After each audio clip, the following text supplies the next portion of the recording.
Hi guys, Gretchen here. Yes, I will have your attunement video out hopefully today. This is not it. This video is on mullein. Why? Well, because everybody around me is sneezing and has like either a cold or allergies. And I wanted to tell them about this herb. So this herb mullein is an amazing one to have in your home herbal garden. You really only need one. You can forage for it easily. You can forage for this one easily if you live in Asia, North America, or Europe. I believe that's where it's indigenous. So, mullein. Let's get to the science behind it really quickly, and then we'll get to the fun stuff. So, the science behind it, it's a member... We're okay. It's a famous herb that is found all over Europe, temperate Asia, and North America. It's well reputed due to its medicinal properties. The medicinal herb contains chemical constituents, and this isn't a full list of the chemical constituents: saponins, iridoid, and phenolphthalein glycosides, flavonoids, vitamin C, and minerals. It's famous in a lot of communities for treating a variety of disorders. Pardon me. I even have my lapis on. I don't know why my words are struggling. It is used worldwide for a variety of disorders in both human and animal. So, the pharmacological activities that it has, and this is not inclusive, it's an anti-inflammatory. So you know that's already a bonus, because why? Because the body will always address the inflammation before it addresses the disease, which is why if you're fighting any of the big diseases, especially the cancers, you should not be eating inflammatory foods. That means the white foods and the meats. Yeah, you should be on a raw diet. So, because the body will always address the inflammation before addressing the disease. So this gives us a bonus, right? Because it's an anti-inflammatory, so it already helps with that healing. It's an antioxidant, so it gets rid of all that crap that's been like deposited in your body. It's an anti-cancer, antimicrobial, antiviral, anti-hepatotoxic. So what does that mean? That means it helps to get rid of liver toxins and to protect the liver and the blood from toxins. It is an anti-hyperlipidemic activity. Anti-hyperlipidemic activity have also been ascribed to this plant, which means it helps to get rid of those really bad lipids in your body. It's used to treat, now this is not going to be an inclusive list, I believe, tuberculosis, earaches, bronchitis.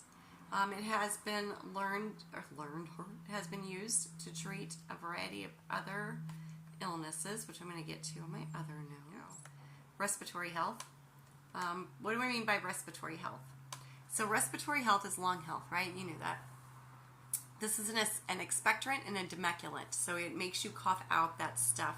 It makes you expel it from your body instead of holding that chesty cough in there, which will help you heal up your cough a little bit faster.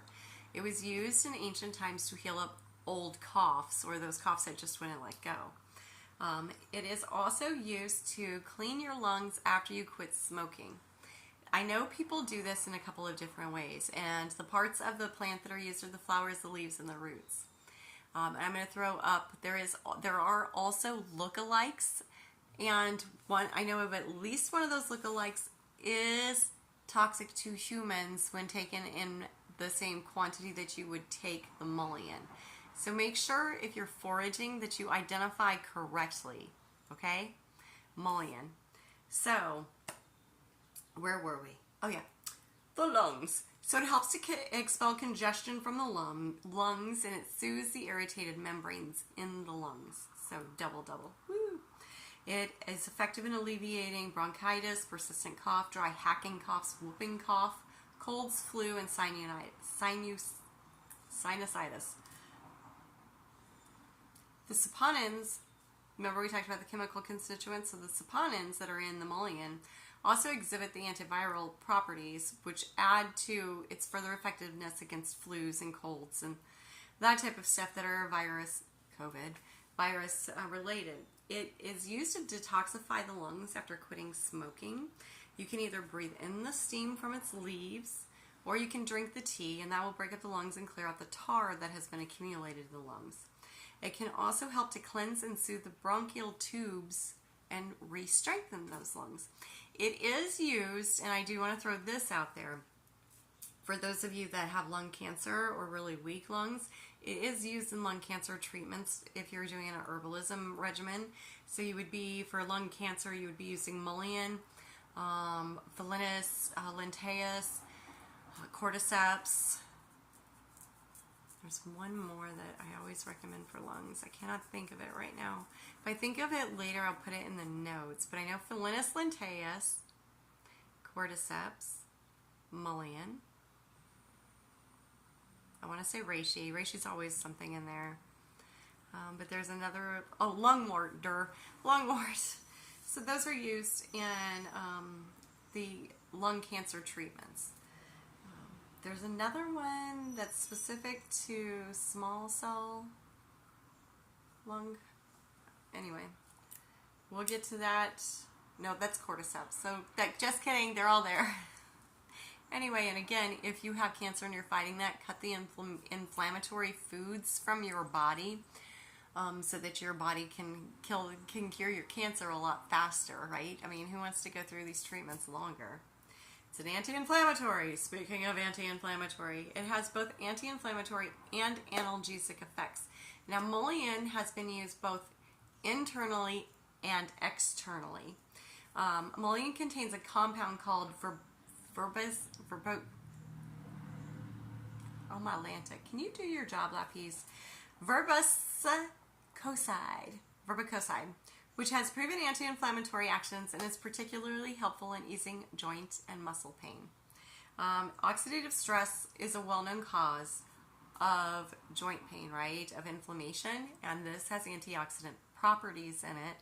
So the antioxidant properties and the anti-inflammatory properties really, really greatly help your body heal. So oxidative stress causes inflammation, and the verbicoside has been shown in clinical research to reduce the production of oxygen-free radicals, or oxidative stress.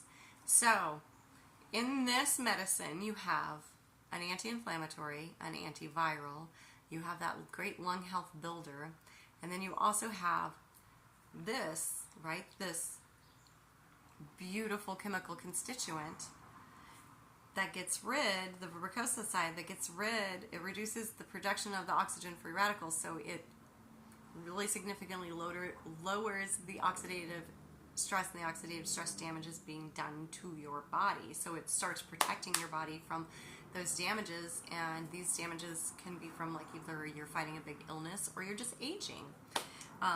So it will start protecting your body from the aging radical, the antioxidants. Mullein specifically reduces the expression of inducible nitric oxide synthase, or INOS, an extracellular O2.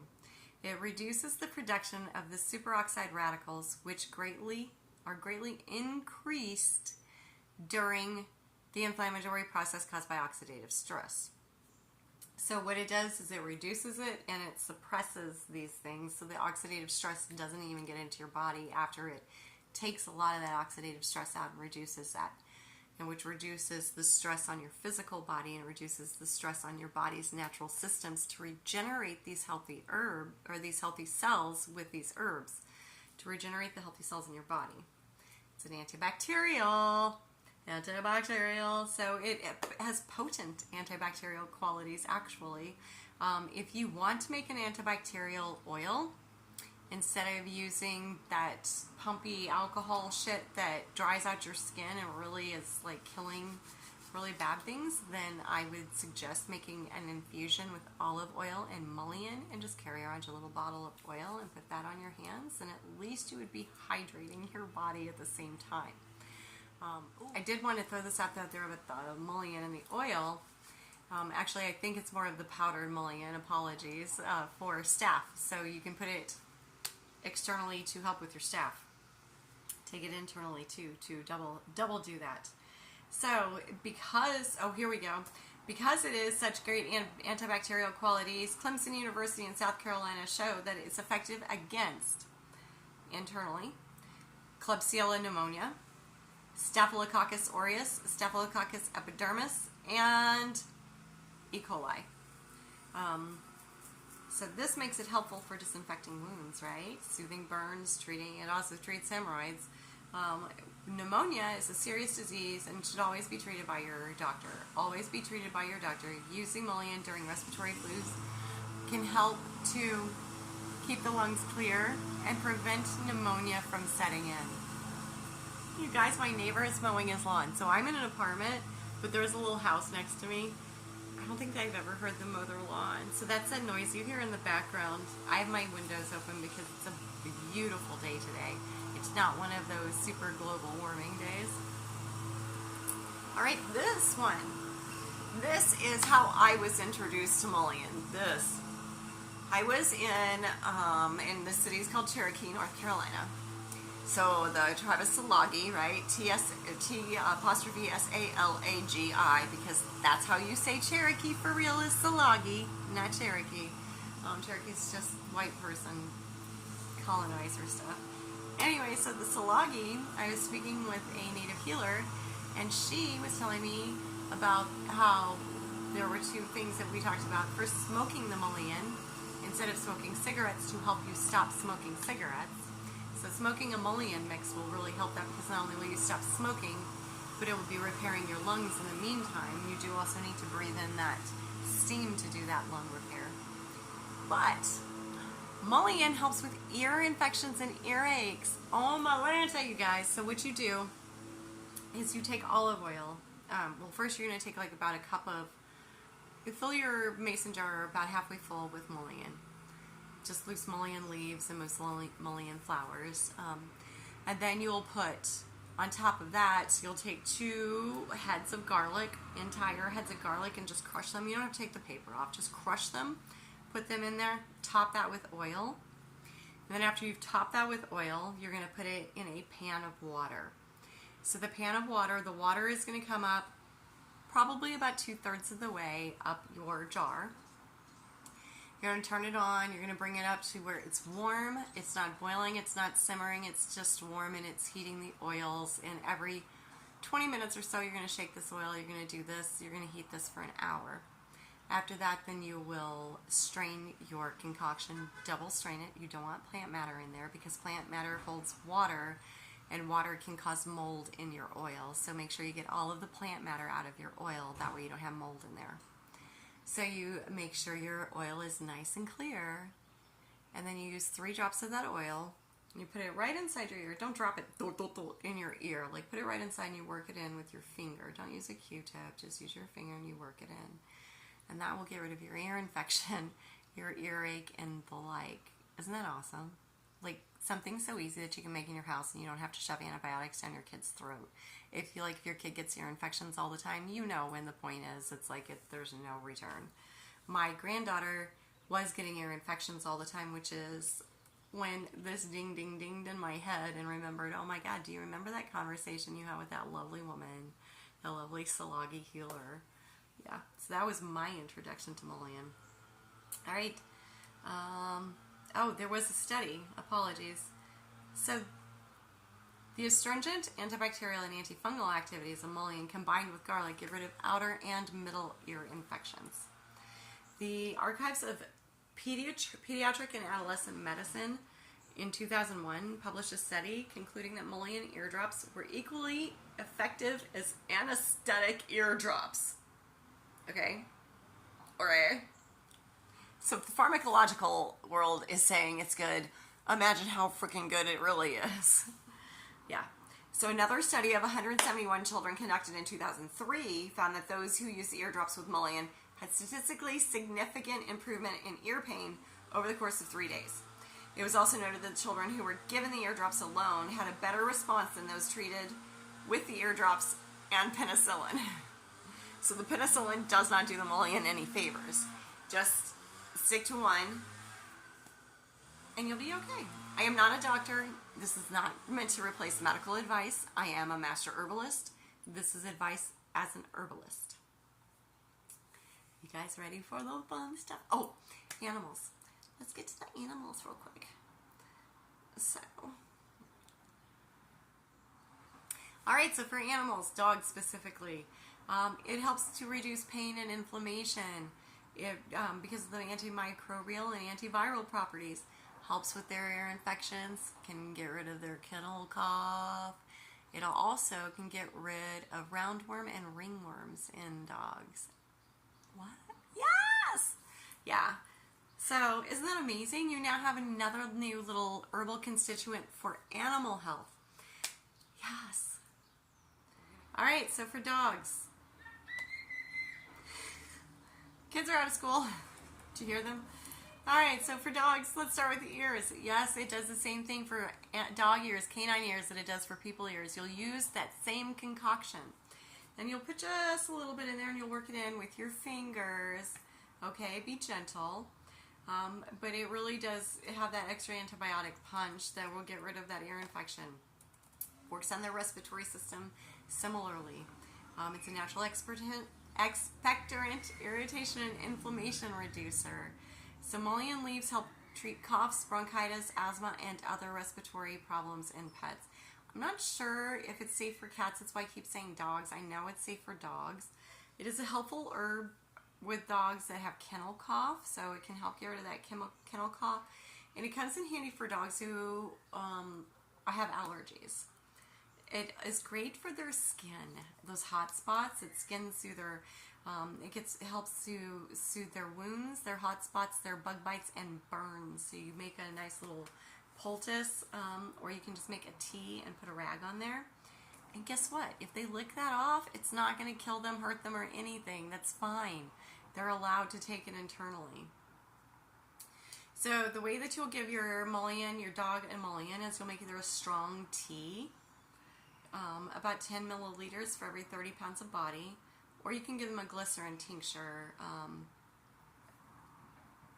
2 milliliters per 20 pounds. So glycerin tincture, you're going to have to make that yourself. And how you will do that is very similar to the olive oil. No, it's not. So what you'll do is you'll get your plant matter and you'll fill up your mason jar and you will get some vegetable glycerite and you will fill that.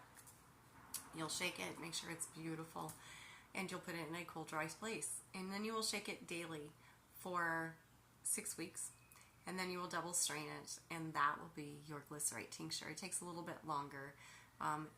You can speed it up just a little bit by doing a water bath like one day, but I wouldn't really do a lot of it. The other way that it helps animals is it has a wormicide in it. So mullein has a wormicide in it, and it was tested to where it does get rid of roundworms and tapeworms.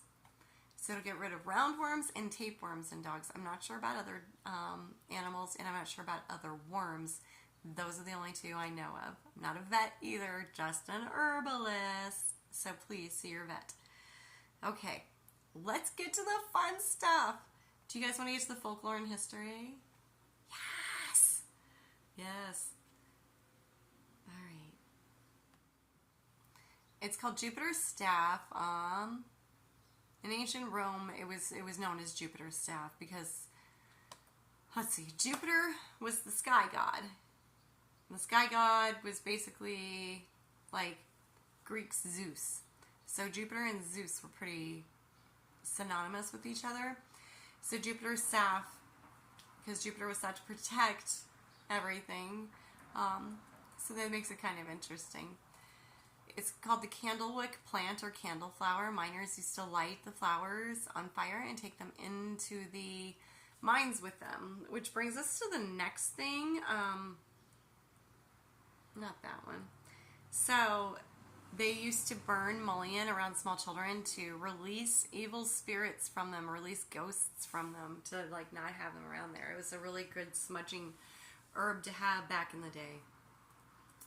Hag's taper. It's called the hag's taper. It's a mystical and mysterious plant favored by herbalists, holistic healers, and presumably witches, because if you're an herbalist, you're called a witch. You are. So there's a long superstitious that we use them for candles in our incantations instead of candles, which would also be part of the candlewick thing.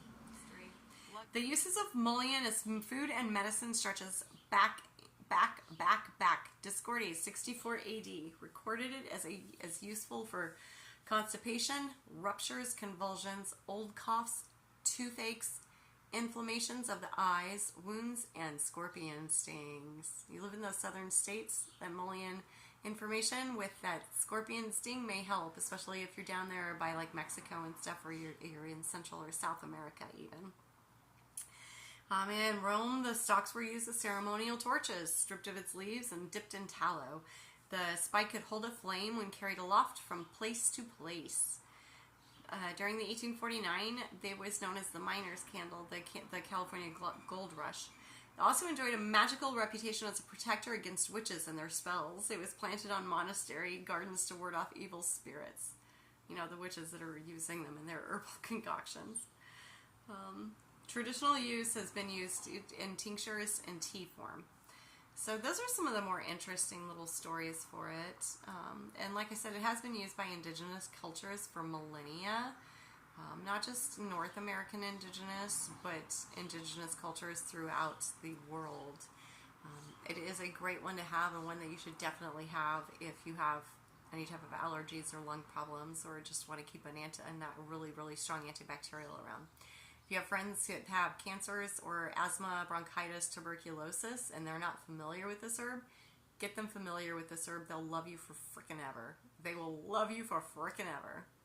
Anyway, this is one of my sporadic herbalism videos. Thank you to my little granddaughter Freya for making it necessary with her ear infections. And I was like, you know what? You know who could use this information? You guys. So here's some more information in your holistic healing. Keep you from killing your system with, you know, antibiotics. The strong antibiotics that sometimes we need from the doctors. Again, this is not medical advice. I am an herbalist. I am not a physician. This is just meant as friendly information, educational information from one herbalist to another. If you like this video and you'd like to see more, and keep in mind I'm still doing a lot of Reiki videos. I also am going to lean heavy towards the guided meditations and sound baths and these herbalism videos shortly. If you like that, and the trauma release, if you like all that jam and you'd like to see more, please join my membership or hit that subscribe button for me. And until next time, namaste.